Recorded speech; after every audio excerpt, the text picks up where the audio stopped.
If you're a lineman in charge of keeping the lights on, Grainger understands that you go to great lengths, and sometimes heights, to ensure the power is always flowing. Which is why you can count on Grainger for professional-grade products and next-day delivery, so you have everything you need to get the job done. Call 1-800-GRAINGER, click Grainger.com, or just stop by. Grainger, for the ones who get it done.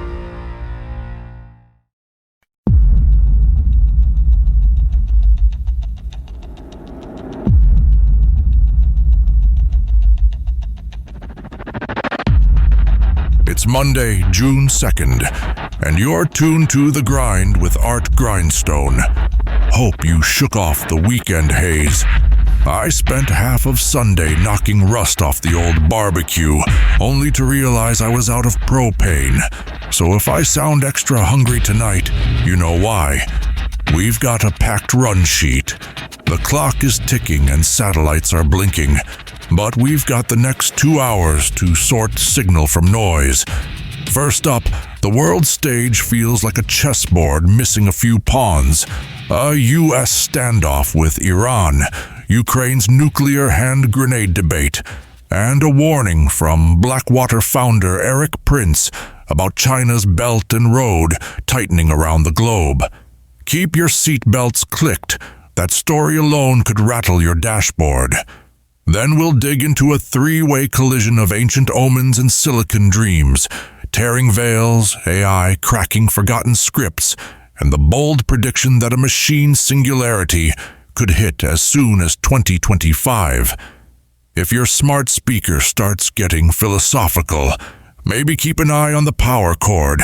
And finally, we wrap the night in cosmic dust with a deep dive on that mysterious South Atlantic Anomaly and the so-called 6,000-year solar cycle. Conspiracy videos promise pole flips and micronova fireworks, but we'll sift fact from clickbait and leave you with truth you can actually sleep on. Because, hey, if the sky really is falling, someone has to calculate the odds and still tell a good joke. So top off whatever's in your mug, silence those notifications, and settle in. That's the lineup. Coffee's hot. Mike is live. Let's get to it. Our first story starts now.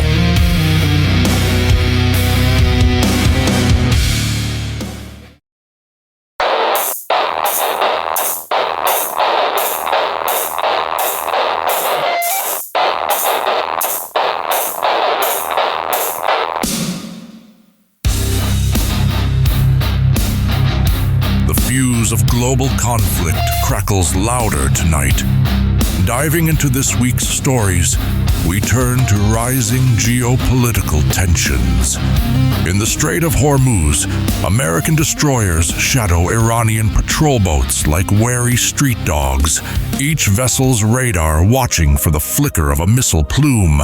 Washington has repositioned 2,000 Marines and a squadron of fighter jets to the region. A move the Pentagon calls prudent deterrence, but Tehran brands provocation.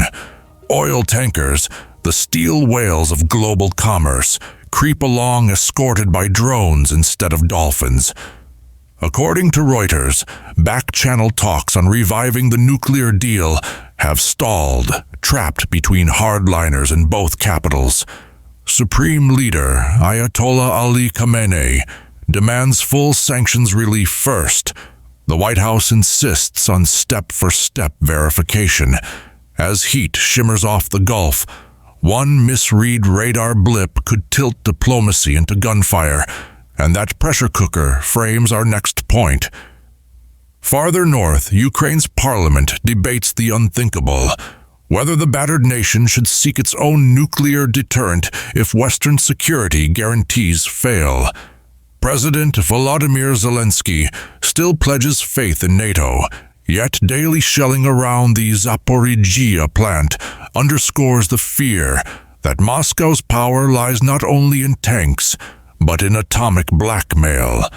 The International Atomic Energy Agency warns that even a localized meltdown could scatter radioactivity across the breadbasket of Europe, turning sunflower fields into exclusion zones. Russian officials scoff, calling the concern hysteria, while The Economist notes a steady drip of opinion polls showing 1 in 3 Ukrainians now support domestic warheads. History recalls the Budapest Memorandum of 1994, when Kyiv surrendered Soviet-era nukes for promises of protection. Those promises sound thinner with each air raid siren, and this gathering anxiety opens a wider lens. Former Navy SEAL and security entrepreneur Erik Prince, speaking at a defense forum last week, warns that while Washington watches Iran and Russia, Beijing tightens silent knots from Africa to the Arctic. He points to China's Belt and Road Initiative, a globe-spanning web of ports, rail lines, and fiber cables financed with what he calls debt diplomacy. Sri Lanka's Hambantota Harbor, Kenya's Mombasa Rail Spur, Greece's Piraeus Port. Each began as a promise of growth and ended, says Prince, as collateral Beijing could seize during repayment crunches. The Wall Street Journal counts more than 160 such projects, worth roughly $6.3 billion, carrying hidden clauses that allow Chinese firms to station security staff or dock naval auxiliaries. In plain language, glittering logistics hubs can morph into forward bases, and that strategic shape-shifting leads us into darker shadows. Prince, infamous for founding the private military company Blackwater, knows how gray zones flourish. He describes a market where statecraft outsources muscle, ex-commandos in unmarked uniforms, guarding cobalt mines in Congo, or former intelligence officers running drone surveillance above Cambodian highways laid by Chinese engineers. Official deniability is the selling point. If a firefight erupts, diplomats shrug and investors keep construction crews pouring concrete. According to The Guardian, more than 50 private security outfits now operate along belt and road corridors, many staffed by veterans from Russia, South Africa, and the United States whose pensions stretch better overseas. This patchwork of guns for hire complicates international law, because the line between protecting assets and waging undeclared war blurs with every contract revision. Such murky engagements, once rare, now look like the new normal, and they usher us to an even less visible battlefield.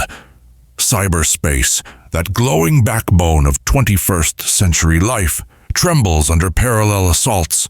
Microsoft's Threat Lab reports Iranian hacker group Homeland Justice flooding American water utilities with ransomware demands, while Chinese outfit Volt Typhoon quietly maps power grids on the Pacific coast, leaving sleeper code that could click off electricity in a crisis.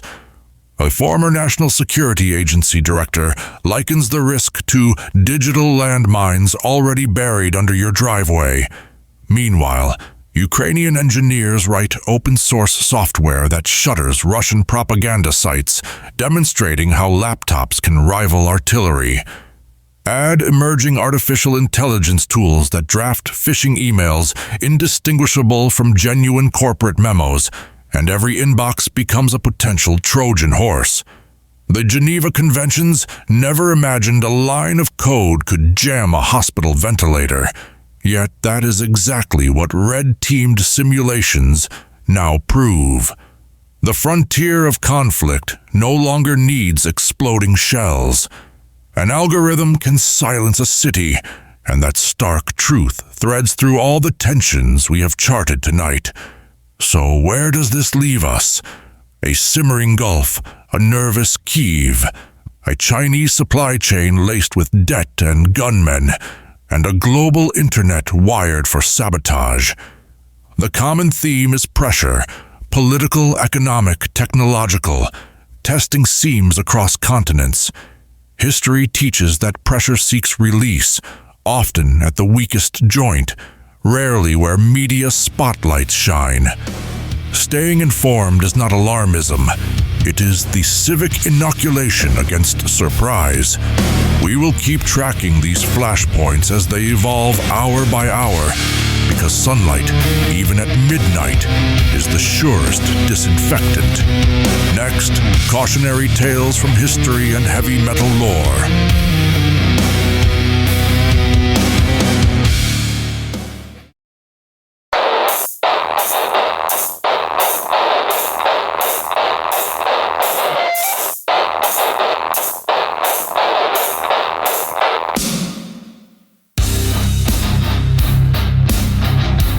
Stare too long into darkness, and the darkness stares back. Turning from geopolitics, we shift to cautionary tales of collapse. Dave Mustaine, frontman of the thrash metal titan Megadeth, told Loudwire this spring that at age 17 he tried casting what he believed was a witchcraft spell against a girl who broke his heart. He gathered candles, chicken bones, and hand-copied Latin phrases, certain he could bend fate. Instead, he woke the next morning to word that the girl had been hurt in a car accident. Guilt clawed him for decades. Mustaine says the episode drove him to write songs like Bad Omen and The Conjuring, which later fueled teenage dabblers everywhere. By 1990, churches were burning his records in rural towns from Alabama to Alberta, claiming the lyrics summoned demons. Mustaine now refuses to play The Conjuring live, calling the tune a covenant with darkness that cost him peace of mind and nearly his soul. His regret opens a wider window. Rock and roll has long flirted with occult trappings because mystery sells tickets, yet the pattern repeats far beyond the stage. From Harry Potter book bans to TikTok's viral manifesting rituals, our culture cycles through fear and fascination with unseen powers. Psychologists at the University of Cambridge note that belief in magic spikes during times of social stress. When wars rage and prices soar, charms and conspiracy theories bloom like night flowers.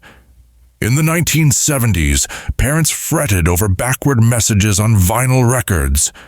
Today, parents parse YouTube for hidden horror glyphs aimed at children. The content changes, but the appetite remains. People search for meaning they cannot find in spreadsheets and press briefings, so they reach for candles and cryptic hashtags. That restless search sets the stage for a deeper historical lesson. Historian Barry Strauss, writing in his study of Rome's final centuries, argues that superstition also flared as the empire frayed. Military defeats at the Rhine drove senators to consult soothsayers. Plagues sent citizens rushing to Eastern cults, promising protection. Yet Strauss says omens were symptoms, not causes. The real rot came from spiraling debt, political gridlock, and overextended borders. Rome fielded too many legions, taxed peasants into revolt, and faced supply shocks when the Nile flooded poorly. Emperor after emperor patched crises with short-term edicts, clipping silver from coins until merchants measured currency on scales. Strauss sums it up. Where trust erodes, empire erodes.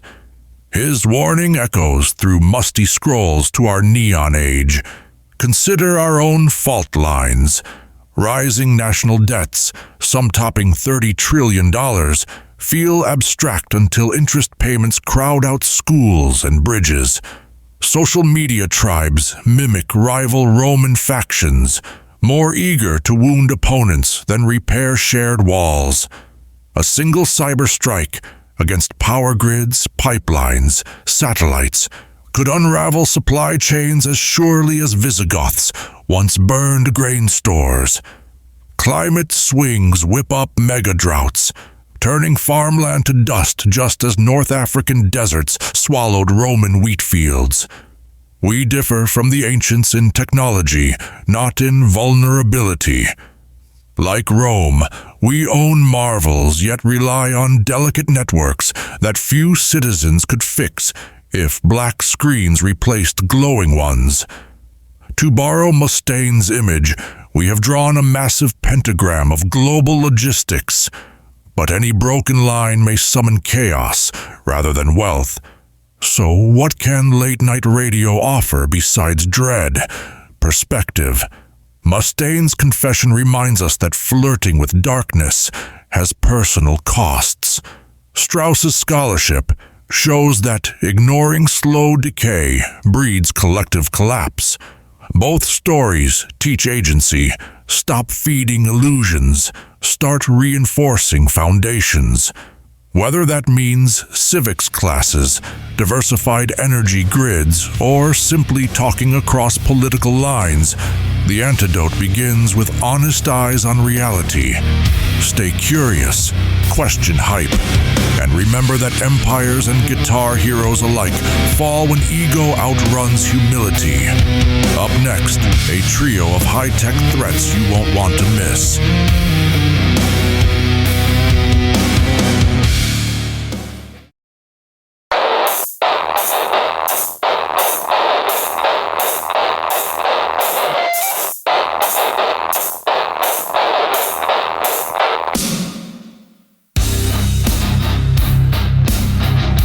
When reality's fabric thins, code and prophecy intertwine. Picture the ancient Hebrew temple curtain, 40 feet tall. Splitting at the instant legend says hope died and rebirth began. Clerics call it the tearing of the veil, a sign that unseen realms suddenly touched daylight.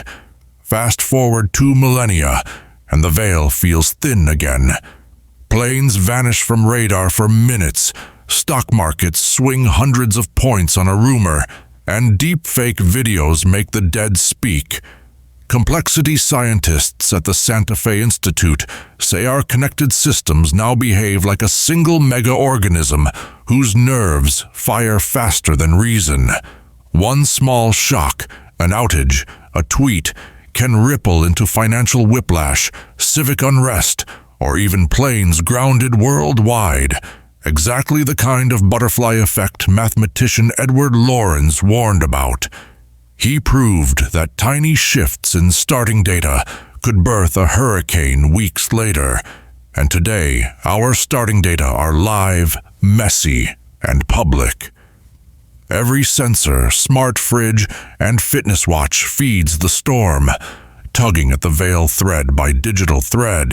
And that sense of fragile order ushers us toward the next signpost. If chaos makes the present blurry, new technology is making the past crystal clear. Researchers at the University of Chicago teamed with Google Brain to build an artificial intelligence model that reads cuneiform as easily as we read emoji. They trained the system on photos of clay tablets scribbled by Akkadian merchants 4,000 years ago. The computer learned the wedge-shaped strokes, then filled in missing chips the way predictive text guesses our next word. According to Nature magazine, the model hit accuracy rates above 90%, a leap that once took human scholars decades. Not to be outdone, Oxford linguists used a similar network to unlock Ugaritic, a language lost since the Bronze Age collapse. By comparing letter patterns to early Hebrew, the program suggested fresh translations of hymns praising a storm god named Baal, lines no one living had heard aloud. Under artificial glow, the long-sealed voices of empires speak again, telling us how they prayed, traded, and feared their own endings, which raises a sharp irony. As machines knit yesterday's tongues, they might soon speak tomorrow's decisions. Futurist Ray Kurzweil still bets even money on what he calls the singularity arriving by 2025, the moment artificial intelligence surpasses human general intelligence and begins redesigning itself at breakneck speed. Meta's chief scientist, Jan LeCun, counters that we are decades away, pointing to how difficult it remains for robots to fold laundry without mangling sleeves. Yet venture capital keeps racing toward the sooner date. Silicon Valley funded nearly $100 billion in generative AI startups last year, reports the Wall Street Journal, an amount equal to the gross domestic product of Kenya. Their roadmaps promise self-coding algorithms, fully autonomous research labs, and synthetic colleagues who never need coffee breaks. Taken at face value, that means negotiations, medical diagnoses, and weapons targeting could all spin beyond audit trails in the span of a congressional recess, a speed legislators plainly admit they cannot match, and that imbalance invites risk.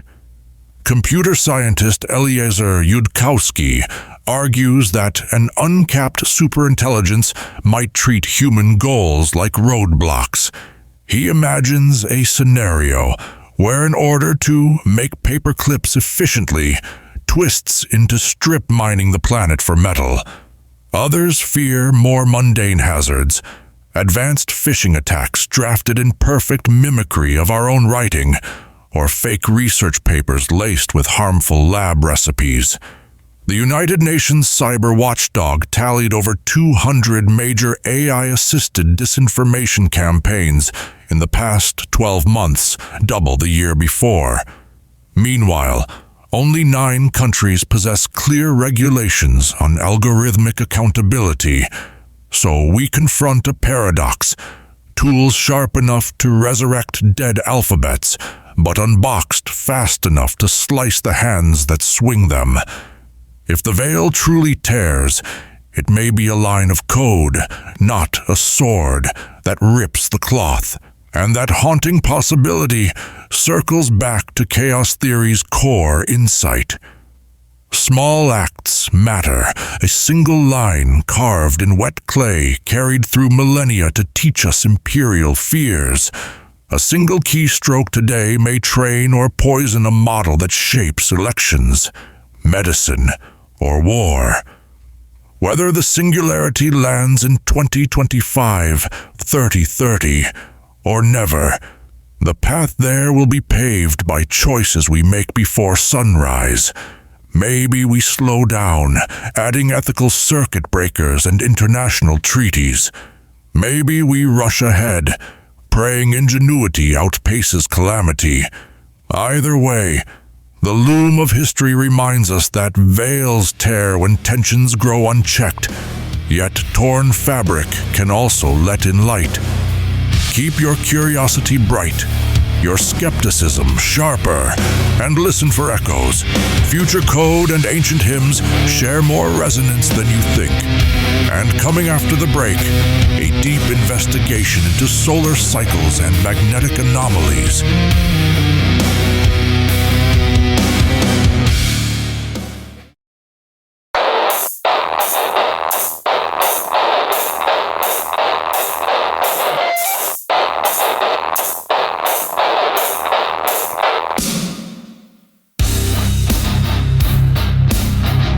A crack runs through Earth's invisible armor, and tonight we peer inside. And now, as promised, our deep investigation into the solar cycle conspiracy begins with the big questions. Scientists at NASA call it the South Atlantic Anomaly, a weak patch in our planet's magnetic field roughly stretched from Chile to Namibia.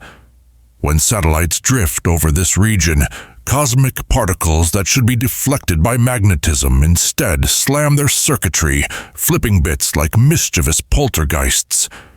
The Hubble Space Telescope powers down as a precaution, and even the mighty International Space Station registers ghostly spikes on its radiation meters. In the 1990s, the anomaly was smaller, an oval almost the size of Brazil. By 2023, satellites mapped it expanding and splitting into 2 lobes, like a threatening ink blot that keeps growing on the page. Space agencies shrug and reboot computers, yet the anomaly's steady creep begs a harder question about the forces shaping it, leading us deeper into tonight's mystery. Earth's magnetic field is powered by molten iron churning 2,000 miles below our feet, but researchers admit they cannot forecast its mood swings much beyond a decade. The South Atlantic Anomaly looks suspiciously like the first dent in a larger shield, hinting that the entire field may be wobbling toward a flip, where north becomes south. Paleomagnetic lava flows say such reversals happen every few 100,000 years. The last full flip was 780,000 years ago, so on paper we are overdue. Still, mainstream geophysicists insist there's no ticking clock, only a slow dance of iron currents.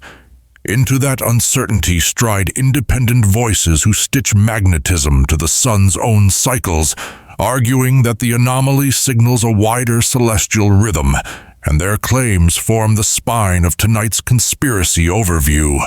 Begin with Ben Davidson, host of the YouTube channel Suspicious Observers.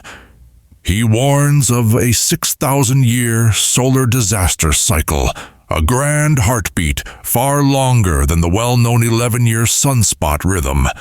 Davidson points to ice cores in Antarctica, showing spikes of beryllium-10, an isotope formed when cosmic rays flood the atmosphere, suggesting past moments when Earth's shield weakened and the sun fired off monster flares.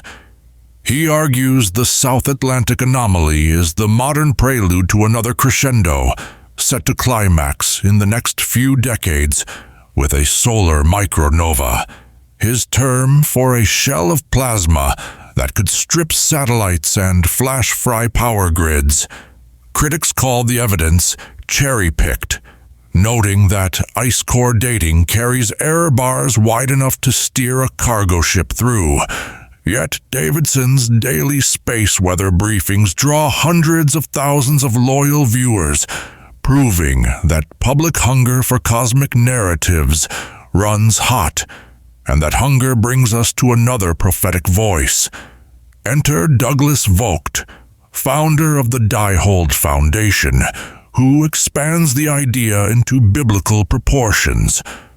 Vogt claims a cycle of precisely 12,000 years, meaning the next cataclysm lands between 2025 and 2031. He cites ancient myths of a skyborne destroyer, Hopi prophecies of a red star, and what he says are coded warnings in Hebrew gematria. According to Vogt, the South Atlantic Anomaly is not random drift, but the magnetic scar of past micronova blasts.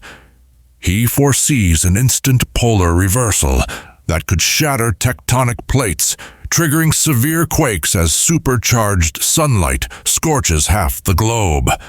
Mainstream astrophysicists counter that the sun lacks enough stored energy for such fireworks, and no physics journal has published a mechanism for instantaneous flips. Yet online forums overflow with survival checklists, seed vaults, Faraday cages, off-grid bunkers, echoing Vogt's timelines. And that mix of fear and fascination drives our inquiry onward. So how do official data compare to doomsday charts? The European Space Agency's swarm satellites measure magnetic intensity, dropping faintly each year, about 1/3%. At that pace, a flip could take centuries, giving engineers time to harden grids and relocate satellites. Solar astronomers tracking coronal mass ejections say the largest known storm, the Carrington event of 1859, beat upon telegraph lines but did not scorch continents. Physics, they argue, scales such rage within bounds. Yet the next Carrington-class storm, if aimed directly at our modern lattice of transformers and GPS satellites, could still cost trillions of dollars and fling society into chaos for months, leaving plenty of room for mythmakers to amplify worst-case scenarios. In other words, you do not need a micronova to feel apocalyptic heat.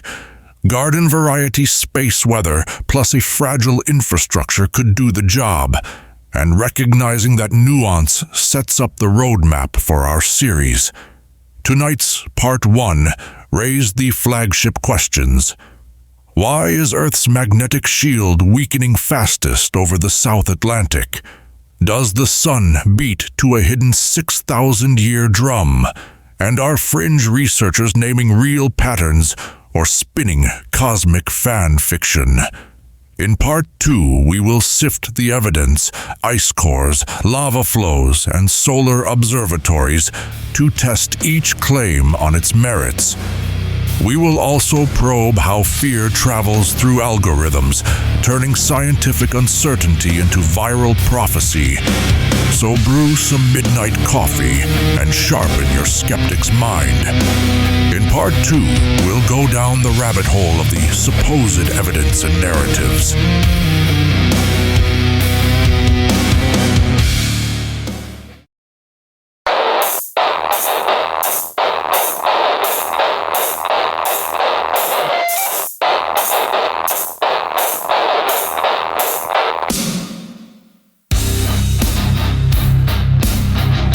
Time to shake the evidence jar and see what rattles. Continuing our investigation, we unpack the evidence and narratives behind the theory. First stop, the South Atlantic Anomaly, or SAA, pitched online as a glowing red wound spreading across satellite maps. Videos zoom in on the graphic, then jump cut to headlines about dying bees, rogue lightning, even whales beaching in Brazil, implying a single cause. In reality, the SAA is a zone where Earth's magnetic field dips from around 60 microteslas to about 24, still strong enough to spin a compass, just weak enough that extra cosmic particles sneak through. Engineers deal by shielding electronics and powering down instruments during each 90-minute orbit. Then they move on. No lab paper shows energy bursting upward from the anomaly into ground storms or bird brains. Yet the gap between annoying for spacecraft and harbinger of doom leaves room for YouTube thumbnails splashed with flames. And that gap ushers us to the heart of the 6,000-year claim. Believers trace the so-called grand cycle through ice cores drilled at Dome Fuji in Antarctica. They highlight spikes of the isotope beryllium-10, which forms when cosmic rays slam the upper air. Davidson and his followers draw a ruler across 3 peaks about 6,000 years apart and call it destiny. But isotope curves are not clock hands. They smear over centuries because snow layers mix and compact. A peak marked at 4000 BC could really span a 500-year window, wide enough to line up with several historical events if you want them to. Mainstream geochemists like Professor Raymond Muschler note that solar storms, supernovas, and volcanic dust can all nudge beryllium counts. Picking only the tallest 3 blips ignores dozens of smaller ones, like reading only 3 heartbeats and declaring a diagnosis. Still, the seductive neatness of round numbers keeps the 6 millennia drumbeat thumping in podcasts, which in turn fuels references to ancient disasters. So headline makers turn to floods. They point to cuneiform tales of Ziusudra, the Mesopotamian flood hero, and line those up against a long-ago magnetic excursion when the poles wobbled, specifically the Lachamp event around 41,000 years ago. The storytelling shortcut goes like this. If magnetic fields dipped, the sun blasted radiation, glaciers melted, and sea levels jumped, drowning early cities. But the math fails a simple timeline test. The La Champ excursion ended 32,000 years before the earliest clay tablets. Even the more recent Gothenburg excursion occurred 10,000 years before the biblical account of Noah. Geologists instead blame rapid sea level rise after the last ice age and regional monsoon changes for flood legends. Yet flood myths sell the larger narrative because water is primal, and primal fear bridges data gaps the way dark matter fills galactic equations. And that emotional bridge leads conspiracy talk into modern living rooms. The leap from data pattern to doomsday is helped along by a habit known in psychology as apophenia, seeing meaningful pictures in random clouds. Viral videos play heartbeat soundtracks while zooming on grainy satellite scars, then toss in graphs of insurance losses after the 2001 solar storm, as if rising premiums prove cosmic cycles. A classic step follows. Show government scientists shrugging at press conferences, label that indifference as a cover-up, then nudge viewers toward prepper gear links. The recipe is old but potent because it flatters the audience as secret keepers. Comment threads bloom with claims that birds migrating off course in Patagonia or auroras seen in Texas last winter are soft proof. Missing from the talk is any baseline. Migratory drift happens every year, and mid-latitude auroras spike whenever the K-index tops 8, which it did during the modest March 2023 solar outburst. Context rarely trends, yet context is the antidote, and that antidote will shape our third act. Where then does skepticism land? Data do show the magnetic field thinning slowly, and solar storms can scorch power grids. Just ask Hydro-Quebec, which lost electricity for 9 hours in 1989.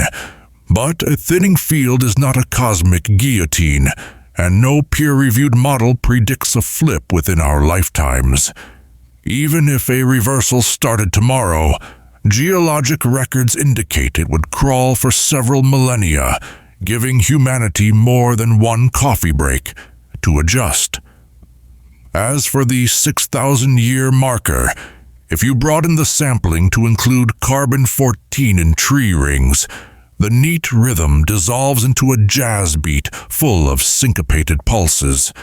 That leaves us with genuine, manageable hazards and a separate layer of cinematic dread.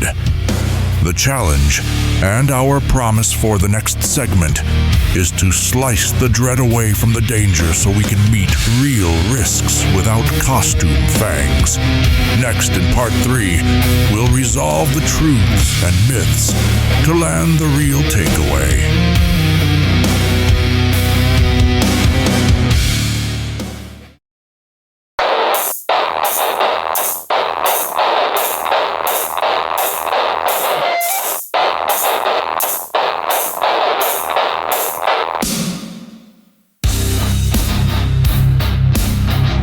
Truth thrives in daylight, even when space weather clouds the sky.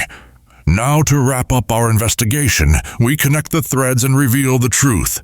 The first thread is the South Atlantic Anomaly, our celebrated weak spot.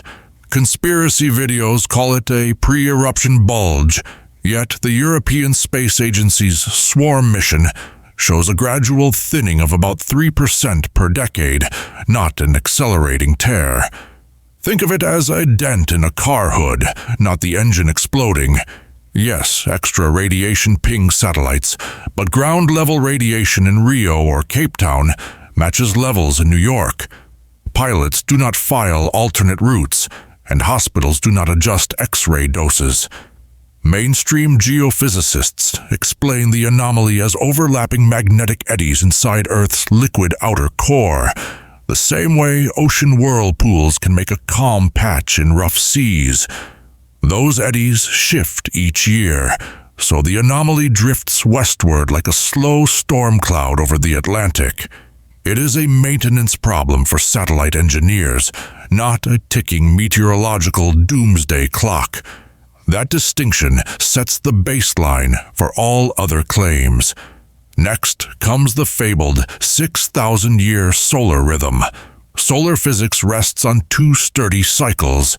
The 11-year sunspot swing, discovered by Heinrich Schwabe in 1843, and longer Gleisberg and Suez oscillations lasting roughly 1 and 4 centuries. Those longer beats emerge from dynamo effects in the sun's plasma layers, verified by magnetic butterfly diagrams that track sunspots migrating toward the equator over decades. No peer-reviewed journal has surfaced a repeating 6 millennia heartbeat. When isotope charts hint at pulses, solar researchers match them to supernovas or volcanic winters, rather than hidden solar drums. Ice core specialists demonstrate that smoothing errors can stack minor spikes into a phantom superspike, much the way blurry night photos turn lampposts into glowing orbs. Remove the blur, and the ghosts vanish. In short, real science finds variability, but the numbers refuse to lock into the crisp cadence conspiracy outlets advertise, and that refusal undercuts the premise that a grand solar event is marked on a cosmic calendar. The micronova theory stumbles next. Physicists define a nova as a thermonuclear flare caused by matter falling onto a white dwarf star. Our sun is not a white dwarf. Advocates stretch the term to describe a surface burp that ejects a shell of plasma big enough to fry continents. Solar observatory data show eruptions every day, solar flares and coronal mass ejections, but the energy caps at about 1/10,000th of a true nova. Even the monstrous flare of 1956, recorded by a radio burst that blinded shortwave receivers, did little more than supercharge auroras. Stellar astrophysicist Dr. Tamitha Skov notes that the sun's mass, rotation rate, and magnetic orientation simply cannot store the potential needed for a planet's scorching flash. As for instant pole flips, the geological record shows reversals unfolding over at least 500, often 2,000 years. Lava flows at Steen's Mountain in Oregon capture magnetic drift, pausing, backtracking, then inching forward again like a car stuck in traffic. Nothing in rock strata supports a single-day whiplash, and nothing in basic physics explains how 22 quadrillion tons of molten iron could flip on a dime, all of which leaves us with genuine but manageable hazards. Solar storms can and do wreck hardware. The 2012 near-miss storm would have cost an estimated $1.2 trillion had it hit Earth head-on, says Lloyd's of London. Grid operators can harden transformers with surge arresters. Satellite firms can stock spare units in orbit. Airlines can add high-latitude storm reroutes to flight manuals. The South Atlantic Anomaly may demand thicker shielding for the next generation of CubeSats, and a very slow magnetic reversal would shift aurora zones toward the equator, fascinating for photographers, but harmless to beachgoers. Preparedness, then, looks mundane. Upgrade power substations, build transformer reserves, practice blackout drills, steps similar to earthquake retrofits or hurricane proofing. What it does not look like is racing for bunkers, melting gold into coins, or memorizing sky gods. So here's the final takeaway. Conspiracies often start with a kernel of truth, Fields weaken, storms flare, then inflate that truth inside a vacuum of context. Our job as curious citizens is to fill the vacuum with measured facts. When someone shows you a zoomed-in heat map of the South Atlantic Anomaly, ask for a scale bar. When a graph marks 6,000-year peaks, ask how many data points were omitted.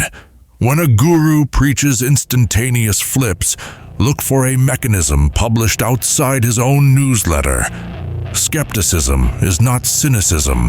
It is maintenance for the mind, like shielding for a satellite. Keep it polished, stay informed, and you will ride the real solar winds just fine. Tomorrow, join us for an exclusive interview on AI ethics, right here on The Grind.